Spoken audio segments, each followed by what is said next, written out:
우리가 신앙생활을 하는 우리를 일컬어서 그리스도인이다 이렇게 말을 하고, 또는 신앙인이다, 신앙생활을 하는 사람이다, 그렇게 얘기를 함과 동시에, 또 우리가 그냥 쉽게 사용하는 말은 교회 다니는 사람이야, 교회 다니는 사람, 그렇게 표현하면 그것이 우리가 그리스도인이다, 기독교인이다, 신앙인이다, 그걸 다 함축적으로 말해주지 않습니까?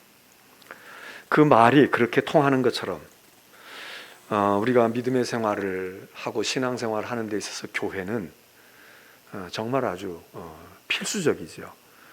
물론 특수한 사람들 가운데서 교회 없이도 신앙생활이 가능하다고 얘기하고 생각하고 무교회를 주장하는 사람들도 있지만, 지난 2000년 교회의 역사 가운데 기독교인들, 크리스찬들, 그리스도인들은 교회를 빼놓고 신앙생활, 교회 없이 신앙생활 한다? 이게 얼마나 어렵고 힘든 것인가, 이게 거의 불가능하다 하는 것을 알기 때문에 교회가 계속해서 지속적으로 그 중심에 있었습니다. 물론 우리의 신앙의 가장 근거, 핵심은 이 조직교회나 건물교회가 아닌 이 교회의 주인이시고 근거가 되시고 머리가 되시는 예수 그리스도이시고 성령님이시고 교회를 세우신 하나님이신 것은 말할 것도 없습니다. 그게 제일 중요한 것이지만, 우리가 현실 속에서 믿음의 사람으로 살아갈 때에 교회라고 하는 것이 얼마나 우리 신앙을 지탱하고 신앙을 전해주는데 중요한 것인가, 아무리 강조해도 지나침이 없습니다. 근데 우리가 사실 믿음을 가지고 믿음을 가진 사람 신앙생활을 한다, 믿음의 생활을 한다 그러는데, 그 믿음의 첫 번째 목적이 뭐겠습니까? 그것은 무엇보다도 우리가 죄에서 멸망할 수밖에 없고 죄로 파멸받을 수밖에 없는 그런 유한한 인생을 살고 죄의 값을 멸망으로 치를 수밖에 없는 우리가 구원을 얻었다, 새 생명을 얻었다, 영생을 얻었다, 더 쉽게 얘기하면 천국에 갈 수 있게 됐다, 이거 아닙니까? 그러면 우리가 예수 믿고 이 문제는 사실 한순간에 해결할 수 있는 것입니다. 영생을 얻고 천국 가고 하나님 나라에서 영생 복락을 누린다, 이게 무슨 10년 믿어가지고 될 일입니까? 이걸 무슨 평생 해가지고 될 일입니까? 우리는 믿음으로 구원을 받는 것 알기 때문에 우리가 몰랐던 주님을 알고 마음으로 진심으로 영접하고 그리고 그의 이름으로 세례를 받고 그리스도의 사람이 되면 그냥 그 순간, 조금 전까지는 멸망의 자식이었지만 이제는 우리가 하나님의 친백성이 되는 것이 순식간에 해결되는 일입니다. 그런데 예수를 10년, 20년, 30년, 우리 교회만 해도 75년 동안 교회가 있어 왔다? 여기 75년의 역사 가운데서 이 자리에 계신 분들 가운데는 천차만별이실 겁니다. 아마 50년, 내가 이 교회에서 50년 넘게 신앙생활했어, 이런 분들도 계실 거고, 어떤 분들은 나는 5년도 안 돼, 이런 분도 있으실 거고, 물론 다른 교회에서 신앙생활 하신 것까지 다 포함하면 그분들도 오래 믿음의 생활 하신 분도 있겠지만, 그냥 처음 전도 받아가지고, 아까도 우리 위기대책 본부장님이 이렇게 아이들이 오지 않는데도 그래도 이때에도 또 새로운 신자가 있어서 오는 사람도 있으니 이미 엄마 아빠가 집사님이고 권사님이고 성도님이고 그런 분들 자녀들 오게 하십시오, 그런 얘기 아닙니까? 그래서 그냥 지금 한 달, 두 달, 세 달 신앙이라는 걸 처음 가진 분들도 있습니다. 그런데 그분들도 사실 한 달도 너무 시간이 많아, 넉넉해. 진심으로 믿고 예수를 알고 영접하고 죄를 고백하고 그리고 하늘나라를 소망하면 천국 가는데 아무 문제가 없단 말이죠. 그럼 뭐하러 우리가 10년, 20년 신앙생활을 해야 합니까? 물론 뭐 언제 죽을지 모르니까 믿음을 붙들고 있다 가야 되니까 그래야 된다 생각할 수 있지만, 우리의 믿음이 그리스도인, 신앙인, 신앙생활 해야 되는 이유는 천국 가는 것이 가장 중요한 것이고 그 나머지는 다 부수적인 것이지만, 우리가 예수를 알고 믿고 난 이후에도 하나님이 허락하시는 범위 안에서 10년이든 20년이든 30년이든 이 땅에 살아가야 되고, 그 사는 동안에 믿음으로 살아야 되는 것 아닙니까?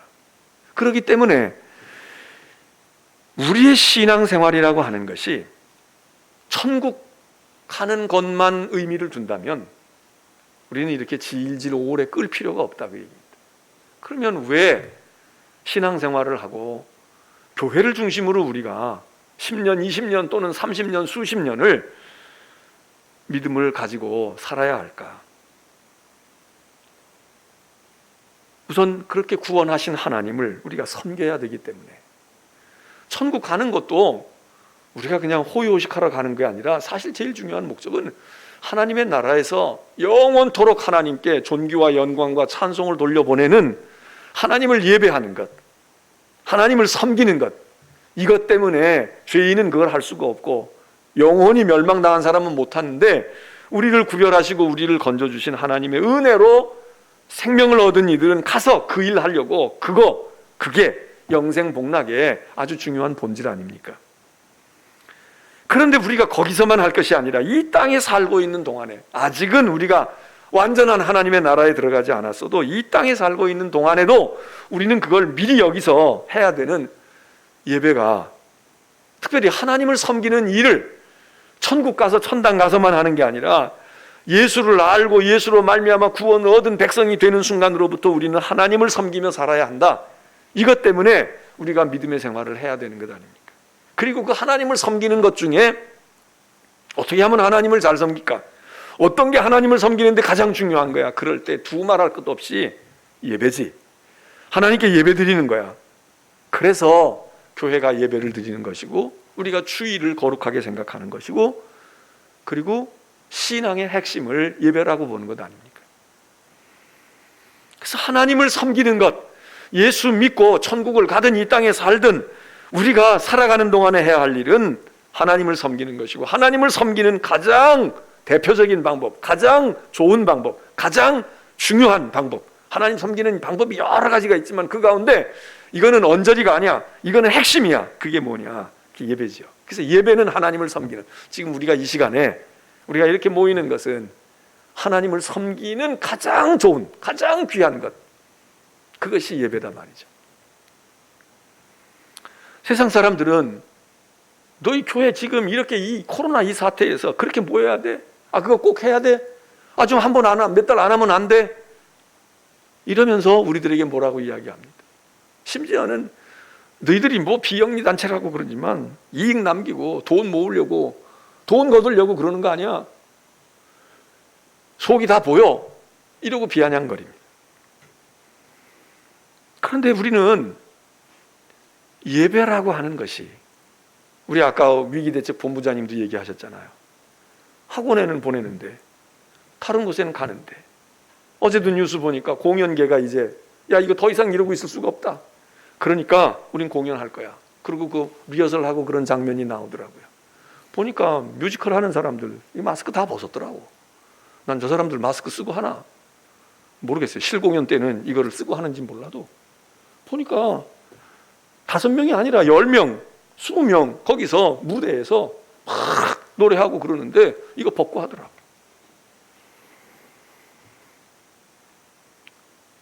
여러분, 세상은 회의할 때, 국무위원들 회의할 때 이거 쓰고 할 때도 있지만 진짜 중요한 회의할 때는 벗더라고. 보니까 방송국에 있는 사람들도 패널들이 여러 사람 나와 앉아 있어도 뭐 여기 투명으로 가림막을 하는 경우도 있고 안 했어도 했든 안 했든 이거 다 벗고, 왜? 마이크를 통해서 나가야 되는데 시청하고 애청하는 사람들이, 보는 사람들이 분명한 음성으로 들을 수 있게 해야지. 야, 그거 안 되지. 아나운서가, 앵커가 마스크 쓰고 이야기한다? 대통령이 연두기자회견하고 교서 발표하는데, 그런데 거기 기자가 나와 있든 안 와 있든 마스크 쓰고 얘기할 수도 있지만, 어떤 경우는 그렇게 브리핑을 할 때도 있지만 또 어떤 경우 보면 다 벗고 얘기하시잖아요. 근데 우리는 설교할 때 벗으면 벗었다고 이야기를 하는 거예요. 뭐 저는 아예 초장부터 안 벗었으니까 뭐 저는 뭐 거기에 대해 자유롭지만, 세상은 그런 일들의 우선순위에서 잘하기 위해서, 분명하게 하기 위해서 우리는 하나님께 예배하는 것이 그 어떤 것보다 중요한 가치가 있기 때문에 왜? 우리는 하나님을 섬겨야 하고, 하나님을 섬기도록 새 생명을 얻었고, 하나님이 우리를 구원하시고 우리 인생의 구주이시고, 우리는 이 세상이 이게 전부가 아니고 지금 있는 이것이 내 인생의 전부가 아닌 것을 알기 때문에 더더군다나 그래서 하나님을 섬기는데 가장 중요한 방법이 예배야. 그러니까 우리가 예배 드리는 거지. 만일 이거보다 더 중요한 게 있다 그러면 예배 안 드리고 그거 먼저 해야죠. 이거 하지 말고 이거는 안 해도 돼. 근데 우리가 아는 범위에서, 우리가 배운 범위에서, 우리가 알고 있는 성경이 이야기하는 것, 하나님을 예배해라, 하나님께 제사를 드려라, 그것보다 더 하나님을 잘 섬기는 게 어디 있습니까? 우리가 선하게 살고 덕스럽게 살아서 이게 하나님을 섬기는 거야. 물론 우리가 포괄적으로 얘기할 땐 그렇게 얘기합니다. 그러나 진짜 하나님을 섬기는, 예배를 안 하고 예배드리지 않고 하나님을 섬기는 더 좋은 길이 있으면 서로 가르쳐 주십시오. 그리고 성경에 그렇게 얘기하고 있는지 가르쳐 주십시오. 그러면 제가 다음 주일부터 욕을 먹더라도, 이단자가 되더라도 예배 안 드리고 이거 더 중요하니까, 그리고 그거는 안 모여도 되고 또 뭐 비대면으로 온라인으로 하지 않아도 되고, 그런 방법이 있으면 저부터 그거 할 겁니다. 그런데 성경에서 믿음의 생활 가운데서 하나님을 섬기는 거야. 하나님을 섬기는 것 여러 가지 할 수 있지만 직접 하나님께 예배하고 하나님께 기도를 드리고 하나님을 찬양하고 하나님의 말씀을 듣고 하나님 앞에 다짐하고, 이거 아닙니까? 근데 또 하나는 섬길 것이, 하나님으로부터 생명을 얻은 우리들에게 섬길 것은 하나님만 섬기는 게 아닙니다. 세상도 섬기라는 거예요. 세상도 섬겨라. 세상 섬기는 게 뭡니까? 가난한 사람 도와주고, 아픈 사람 고쳐주고, 외로운 사람 팔 잡아주고 손 잡아주고, 그것도 있겠지만 세상을 섬기는, 우리가 알고 있고 성경이 가르쳐주고 우리가 경험한 바로서는 진짜 우리가 세상을 섬기고 세상을 이롭게 하고 세상을 도와주려고 한다면 그들에게도 구원을 전해야 되니까, 베풀어야 되니까, 그러니까 복음을 전하는 것 아닙니까? 예수 믿으라고 말하는 것 아닙니까? 예수 믿어서 그냥 마음이 편안해져, 우울증이 좀 가라앉을 거야, 그렇게 가라앉아 봐야 살아도 100년 살면, 우울하게 산 사람도 100년 있으면 가야 되고, 우울하지 않고 희낙낙하고 산 사람도 가. 그게 정답이 아니잖아요. 정말 그 영혼이 구원받고 영원한 생명을 얻고 하나님의 나라에 들어가게 하는 것, 그것 때문에 우리가 전도하고 그리고 봉사도 하고 그리고 선행도 베풀고 때로는 정의를 위해서 투쟁도 하고 희생할 수도 있고 우리 몸을 불살릴 수도 있고, 세상을 섬기는 다양한 방법 아닙니까? 우리는 세상을 섬겨야 합니다. 그래서 교회는 하나님을 예배하고, 그리고 세상에 나가면서 그 다음부터는 내 직업을 통해서든 취미를 통해서든 내 가정과 삶을 통해서든 우리는 세상을 섬겨가는 구조로, 요즘 무슨 모드니 그런 말을 많이 하던데, 그런 모드로 바뀌어야 된다. 여기 있을 때는 하나님을 섬기는 모드로 갔다가 그 다음에 세상을 향해 나가고 일터로 나가고 가정으로 나갈 때는 가정을 섬기고 세상을 섬기고 직장에서 우리는 봉사하고 충성하고, 그렇게 하면서 그러면서 하나님을 섬기는 간접적인 실천을 하는, 그게 교회가 해야 될 일이고 교회가 그렇게 가르쳐야 되고 그렇게 격려해야 되는 것 아닙니까? 그런데 이 교회를 통해서 사실 우리가 하나님을 섬기고 세상을 잘 섬기고 그거 마음속에 안 두는 사람이 어디 있습니까? 믿음이 없을 땐 모르지만 신앙이 생기고 나면 그 생각을 하죠. 하나님 잘 믿고 잘 섬겨야지. 그리고 세상도 잘 섬기고, 그리고 주님도 세상에서 그리 하셨는데 우리도 그리 해야지. 그런데 우리가 마음을 가져도 그게 쉽지 않잖아요. 왜입니까? 우리의 믿음이 따르질 못해. 그래서 그리스도인의 신앙생활 가운데서, 교회 생활 가운데서 중요한 것은 우리 각자의 믿음을, 우리의 영혼을 굳건하게 세워야 한다. 이제 너희 믿음에 굳게 서서, 너희가 믿음에 있는가 확증해라. 너희가 믿음에 굳게 서서, 그리고 하는 말이 그 믿음이 자라야 된다. 믿음이 자라요. 믿음이 없을 때는 믿음이 생겨야 하지만, 믿음이 생긴 사람은 믿음이 있다, 난 이제 믿음이 있어, 이걸로만 되는 게 아니라 이 믿음이 자라야 되잖아요. 성장해야 되는데 믿음이 아예 잘 안 생기는 사람이 있고요, 믿음이 저처럼 교회는 오래 다니고 가문은 뭐 신앙의 가문이라고 이야기하는데 믿음이 없어. 믿음이 있나?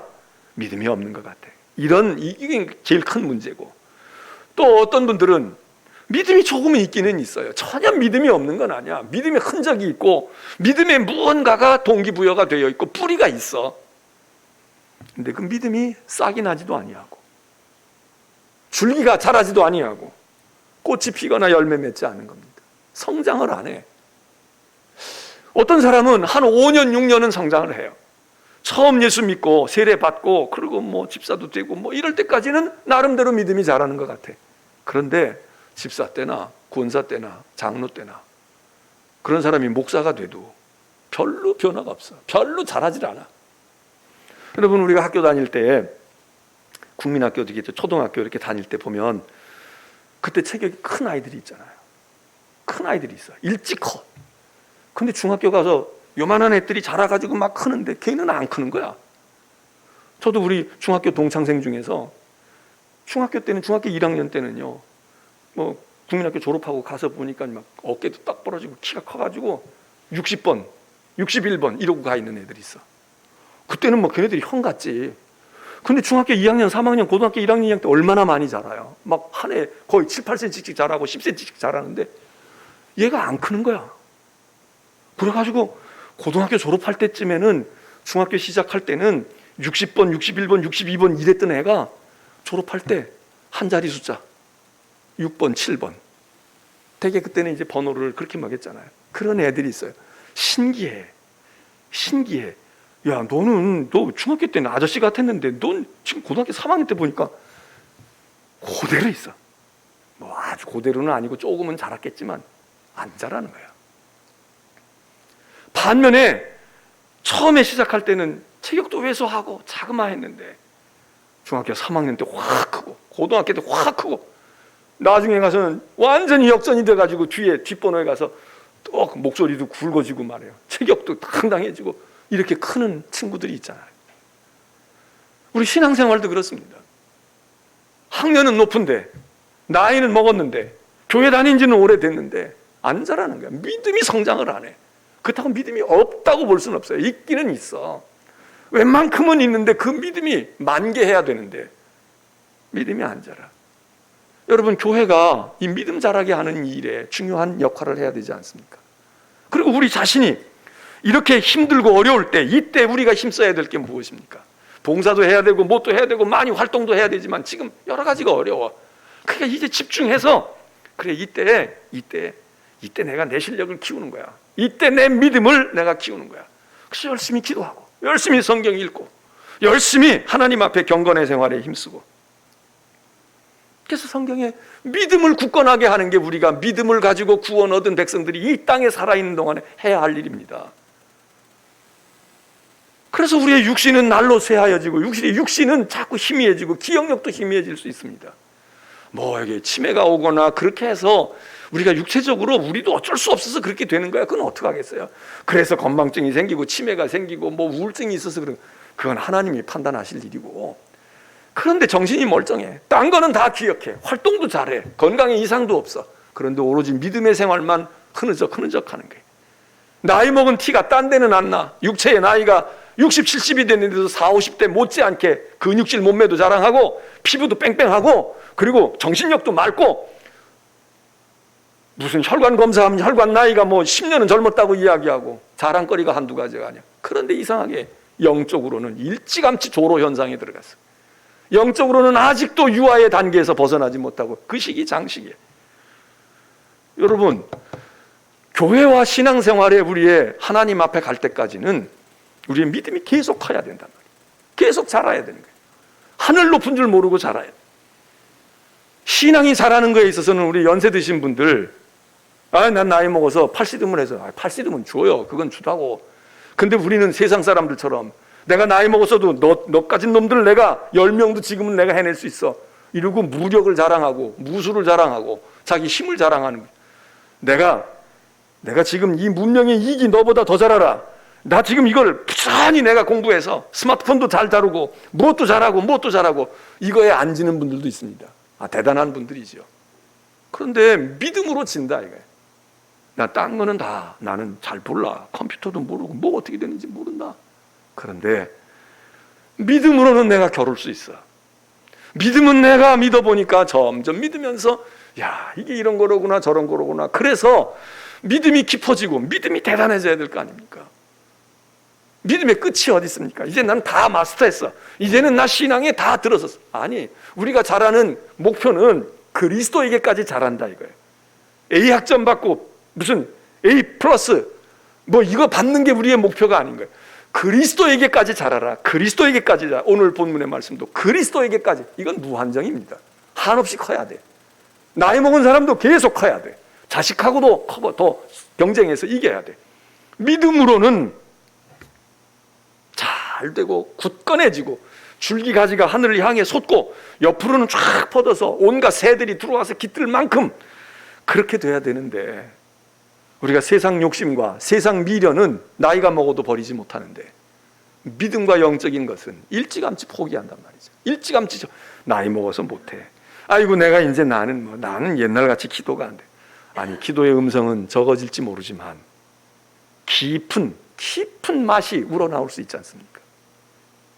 신선하고 팔딱팔딱 뛰는 거는 순발력은 떨어질지 몰라. 그런데 무언가가 비교할 수 없는 깊은 맛과 깊은 멋이 여러분 우리 가운데서 나와질 수 있고 나와야 되는 것 아닙니까?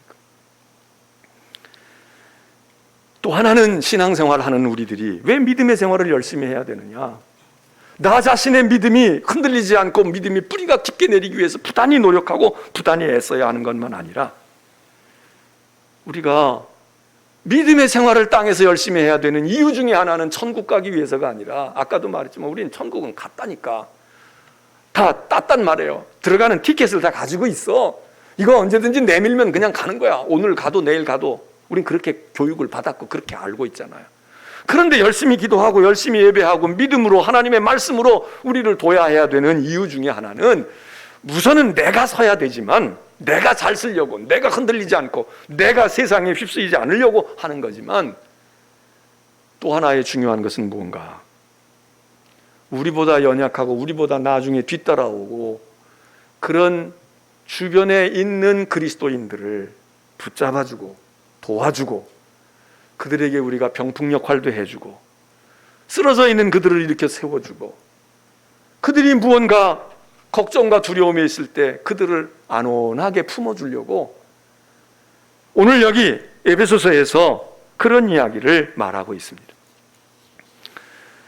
하나님께서 여기 교회들을 세우시면서 각 사람에게 은혜를 주셨다는 거예요. 분량대로 그리스도의 선물의 분량대로 은혜를 주셔서 모든 사람에게 하나님이 은혜를 주셨는데 은혜를 적당히 주신 게 아니라 아주 풍성하게 충만하게 은혜를 주셨다. 그래서 그렇게 은혜를 받은 결과 어떻게 되느냐? 그 사람들 중에 누구는 사도가 되고 누구는 선지자가 되고 누구는 복음 전하는 자, 어떤 사람은 목사가 되고 교사가 됐다. 에베소서 4장 11절에 이야기합니다. 자, 우리가 그래서 다 됐어요. 이게 오늘의 직분에 비교할 수도 있겠지만 직분에 연결돼서 그래서 내가 집사가 됐구나, 내가 권사가 되고 장로가 되고 목사가 됐나 봐, 이렇게 생각할 수도 있지만 꼭 그 직분이 아니더라도 직분 없는 사람은 뭐 아닌가요? 뭐 그거 없으면은 뭐 아무것도 못 하나요? 하나님이 우리에게 구원하시고 우리에게 은혜를 주셨을 때 어떤 모양으로 우리를 다 부르셨다 이게. 어떤 모양으로 다 은혜를 입혀 주셨어. 그러면 왜 그러셨느냐? 12절에 이는 성도를 온전하게 하고 봉사의 일을 하게 하고 그리스도의 몸을 세우려 함이라. 그리스도의 몸을 세운다. 교회를 세워. 그리스도의 공동체를 세워가. 그 일에 일조하라고. 너는 예언자로, 너는 사도로, 너는 복음을 전하는 자로, 너는 목사로, 너는 교사로, 너는 집사로, 너는 이런 찬양의 사역자로. 그러면서 그들로 하여금 성도를 온전하게 하고 약한 성도들을 바로잡아주고 그 믿음에 도움을 주고. 여러분, 이게 신앙생활의 아주 중요한 덕목입니다. 오늘날 현대 교인들은 혼자서 예수 잘 믿으려고 하는 분들 많습니다. 골치 아파. 교회 다니는 거 골치 아프고 이런저런 문제도 많고 그러니까 나는 그저 오로지 하나님 앞에서 내가 반듯하게 서서 내 할 도리를 다 하고 나 열심히 기도하고 경건의 생활하고 좌로 우로 치우치지 않고 살아갈 거야. 이런 훌륭한 분들이 있습니다. 그런데 오늘 이 에베소서 4장은 그런 이들에게 이야기합니다. 그게 전부가 아니야. 너 하나 구원받으려면 10년씩 안 믿어도 돼. 20년씩 안 믿어도 된다고. 너에게 하나님께서 은혜를 주시고 너에게 하나님께서 부름과 사명을 주신 것은 다른 사람들을 좀 온전하게 하는데 도움이 돼야 될 거 아니야. 너 오늘 여기까지 오는 동안, 인천중앙교회가 75년의 역사를 오는 동안 어느 날 하늘에서 떨어져 가지고 우리가 75년을 지금 바톤을 받아갑니까?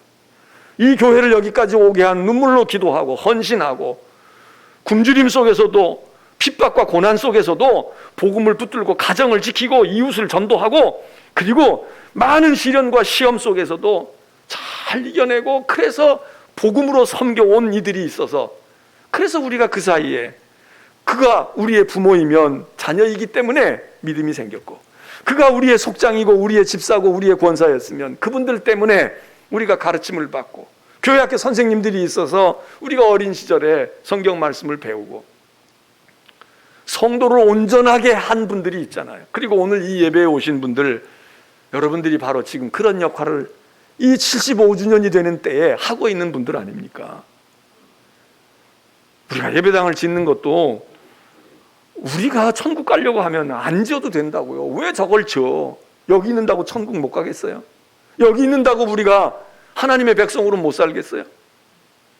그런데 믿음이 없는 이들, 무언가가 무신론자들 또는 신앙이 약한 이들, 그런 이들에게 어떻게 믿음을 심어주고 어떻게 복음을 가까이 하게 하고 어떻게 저들의 마음속에 우리가 더 어필할 수 있게 무언가 편의를 제공하고 그럴 수 있을까? 그럼 우리가 이 노력을 하고 이 어려움을 겪는 거 아닙니까? 이 지금 진액을 쏟고 있는 것 아닙니까? 성도를 온전하게 하는 것. 여러분 지금 이 코로나로 우리가 다 거리두기가 되어 있고 나 몰라 그냥 나도 지금 힘들어 이러는 때에 이 예배에 참여하고 예배 드리시는 우리 속회 사역자들이나 직분자들이나 또 은혜를 알고 있는 분들 앞으로 10년이 됐든 20년이 됐든 30년이 됐든 주신 믿음과 은혜를 가지고 하나님께서 부르시는 날까지 살아가야 할 우리들이 해야 할 일이 뭔가 성도들을 부지런히 돌보는 것입니다. 성도들을 온전하게 내 주제도 사실 문제가 나도 내 앞가림을 잘 못해요. 그렇지만 내가 완전한 다음에 할 거야. 내가 더 거룩해진 다음에 할 거야. 아마 12번 죽었다 다시 살아나도 영원히 못할지 몰라. 지금 내가 할 수 있는 게 무엇일까? 지금 내가 부족하지만 할 수 있는 게 무엇일까? 그리고 다른 성도들과 다른 사람들, 세상 안 믿는 사람들에게 전도하고 그들을 끌어내는 것 못지않게 우리 믿음의 교우들이 성도들이 어떻게 지낼까? 우리가 이 돌보는 일, 이게 사실 신앙생활의 쏠쏠한 보람과 맛이 거기에 있습니다.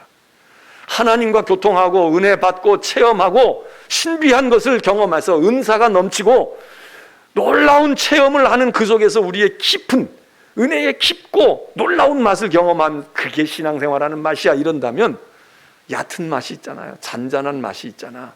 사람 사는 맛이 있잖아요. 큰 돈을 벌어서 인생 살만한 사람도 있지만 큰 돈은 안 돼. 그런데 무언가가 그래도 푼돈이 생기고 무언가가 거기서 사람이 정이 생기고 내가 꼭 벌지는 못해도 그 사람이 좋아하고 그러는 걸 통해서 이게 인지상정이 있는 것이고 이게 인간 사는 맛이야. 이런 게 이게 이 사는 맛이지. 여러분 그런 거 우리 인생에 있잖아요. 신앙생활도 그 맛을 전혀 모르고 오로지 깊은 맛만 찾는 사람들이 있어요. 하나님 나에게 보여주시고 큰 경험과 체험을 해주시고 신비한 은혜를 내게 주시옵소서. 이 굵직한 것만 붙들고 있는 분들도 있는데 여러분 이 자디잔 얕은 맛 그거는 이 땅에 살고 있는 동안 깊은 맛은 우리가 하나님의 보좌 앞에 가가지고 거기서 진짜 주님을 배웠고 우편에 앉아 계신 어린 양 예수 그리스도를 배웠고 그리고 천군 천사들의 찬양 소리를 들을 때 막 우리가 말할 수 없는 감격과 희열이 일어나겠죠. 그러나 그렇게 되기 전에 이 땅에 사는 동안 신앙생활이 맛이 뭐야? 우리가 서로 성도가 됐다는 그 즐거움이 뭐냐? 이 얕은 맛, 소소한 맛, 그거 어디서 느끼느냐? 맨날 기도만 해서 느끼는 게 아니라 이런 성도 돌보는 것, 그들을 배려하고 그들에게 관심을 가지고 그들을 염려하고 그들을 사랑하고 그들의 짐을 덜어주고 그들의 기쁨을 함께 나누고 이러면서 하는 그게 우리에게 있어야 한다 이거죠. 요즘에 경제가 어렵고 그러니까, 또 건강도 그러니까 어떠세요? 생활하기 어떠세요? 건강에 이상은 없으세요? 사업은 그냥 그만하세요? 우리가 이런 거 많이 아주 통상적으로 묻고 그리고 관심을 가지지 않습니까? 그리스도인들은 어떤 관심이 있어야 되냐? 물론 이런 거 다 우리도 육신이니까 관심 가져야 하죠. 우리 교인이, 우리 성도들이 직장에 문제는 없나? 사업이 어렵진 않나? 건강에 뭐 혹시 있지는 않나?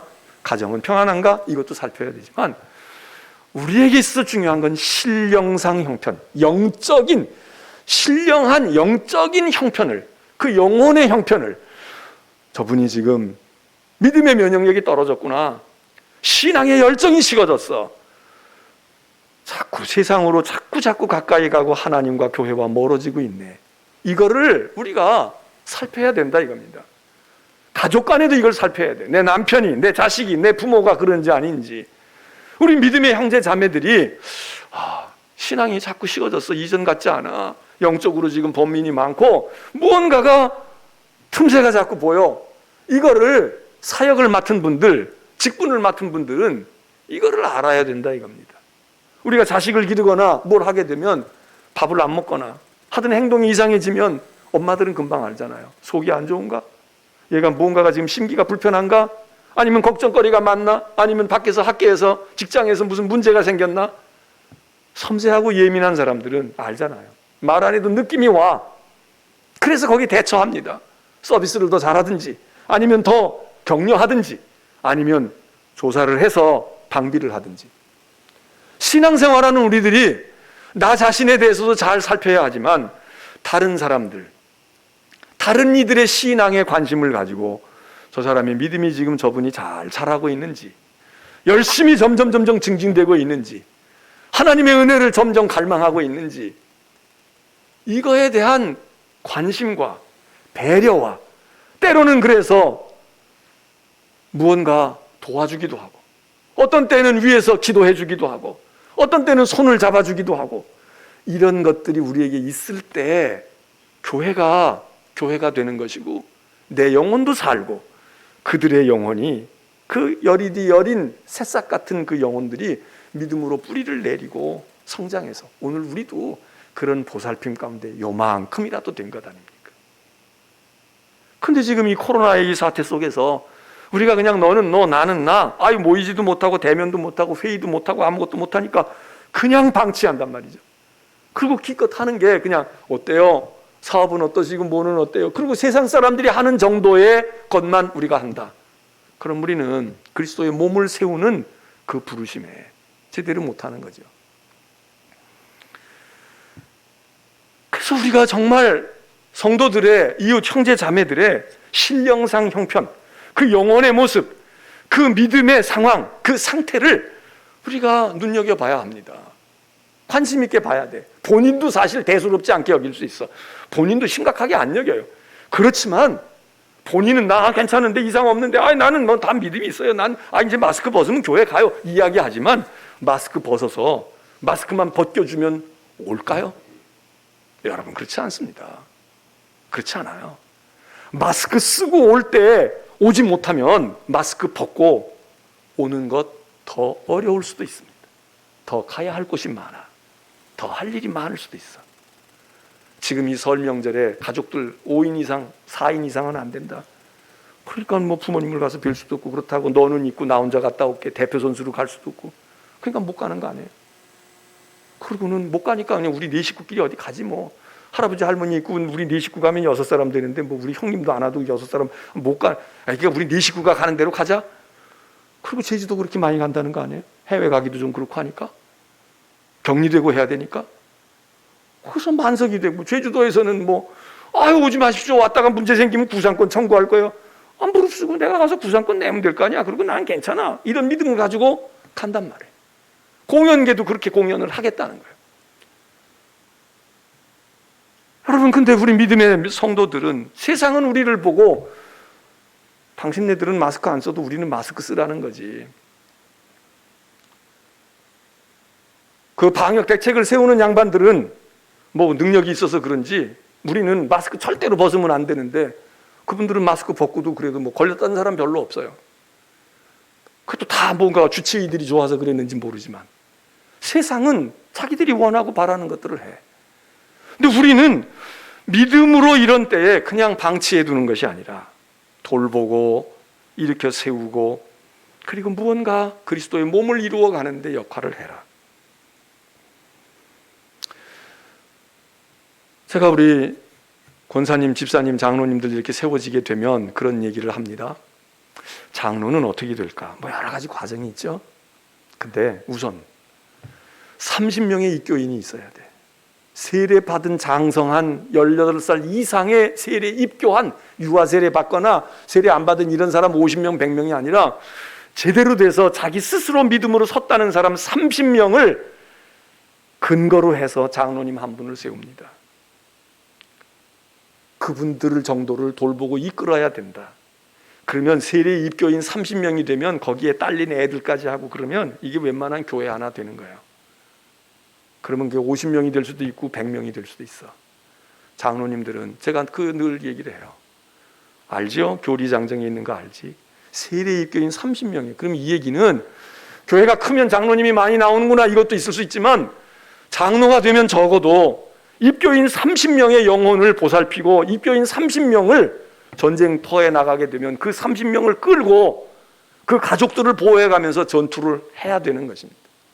그러니까 지금 이때에 우리 장로님들은 내가 어느 지역에 있든 내가 어느 속회에 있든 어디 선교회에 있든 이게 문제가 아니라 우리 지금 장로님들이 10분 이상 계시잖아요. 그분들 30명, 입교인 30명 이상 가족까지 하면 50명, 60명도 돼. 그분들을 내가 돌봐야 되겠다. 책임져야 되겠다. 격려하고 어떻게 어려움이 없는지 어떻게 좋은 일들이 있는지.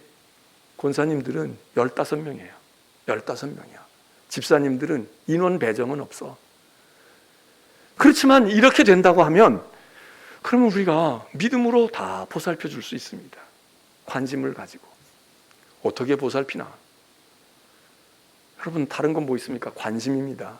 지금 못 만나도 전화도 있고 문자도 있고 SNS 여러 가지 방법이 있잖아요. 접촉하는 거지. 관심을 표하는 거지요. 무례하지 않게 알면 아는 대로 모르면 모르는 대로 관심을 가지고 살펴봅니다. 표정이 어떤지, 건강한지, 수심이 서려 있는지, 영적으로 지금 믿음으로 하나님과 잘 교통하고 있는지 이거 살펴보는 겁니다. 그리고 돌보는 거예요. 전화도 할 수 있고 문자로 보낼 수도 있고 격려하기도 하고 걱정해 주기도 하고 그리고 문안을 전하고 그 다음에 하나님의 말씀을 적합한 말씀을 하나 문자로 보내주든 말로 전하든 그렇게 하고 그 다음에 아유 잘 계셨어요. 이제 우리 같이 기도하고 좀 기도하고 또 우리 열심히 하시죠. 그리고 여러분 전화로 기도를 해준다, 기도를 받는다 이런 개념보다 그냥 전화를 제가 좀 기도드려도 될까요? 집사님 위해서 우리 같이 기도할까요? 그리고 기도하고 그러면 다 마음이 힘이 생기고 위로가 되고 그렇지 않겠어요? 주저리 무슨 세상 얘기하고 말해 뭐 어쩌고 저쩌고 말해 뭐 이러고 이념이 다른 정치 얘기 그런 것보다 그냥 순수한 우리의 믿음을 가지고 영혼을 돌보고 그러면 우리가 신앙생활이 그분들도 살아나지만 우리가 힘이 넘쳐나. 우리가 그러다 보면 이상한 믿음의 에너지가 생기고 하나님께서 능력을 주시고 여러분 해보세요. 그냥 전화만 한번 해보셔도 좋다고 할 거고 그리고 막 여러 가지 아니고 하나님의 말씀 제가 오늘 읽은 말씀인데 이거 집사님하고 나누면 좋겠네요. 아 때가 이거 보니까 이 말씀이 좋을 것 같아요. 한 절 전하고 같이 기도하고 평안을 빌고 축복해주고 위로하고 같이 기뻐하고 여러분 이게 믿음을 키워가는 아주 좋은 우리에게 도구가 있잖아. 전화라는 도구도 있고 뭐 얼마든지 할 수 있는 요즘에 좋은 문명의 이 길을 가지고 있는데 세상 것 하는 데는 우리가 그걸 잘 활용하고 그거에 아주 매여 있는데 우리가 믿음의 영혼을 돌보는 일에도 여러분 쓰시기를 바랍니다. 그래서 이때에 여러분 우리 믿음으로 자라고요. 그리고 믿음으로 세워주고 돌보아주고 그렇게 서로 보듬어서 여기 있는 성경의 말씀처럼 몸을 세워가라. 몸이 스스로 세워지도록, 성도들이 스스로 온전하게 되도록 너도 온전하여질 뿐 아니라 다른 이들의 온전함을 이루어라. 특별히 우리는 이제 몇 달 뒤에 새로운 예배당으로 가야 할 준비를 해야 합니다. 그냥 짐으로 주워 싣고 가면 되는 게 아닙니다. 우리가 그 일을 위해서도 흐트러진 대열을 정비해야 되겠고, 믿음으로 우리가 손에 손을 잡고 그리고 이끌어 가서, 여기 연결한다 그런 말이 나오죠. 결합된다. 그렇게 믿음의 얼개를 엮어서, 그래서 그리스도의 몸을 아름답게 이루어가는, 그래서 76년 80년 이어가는 그 주인공들이 여러분 모두가 되시기를 주의 이름으로 축원합니다.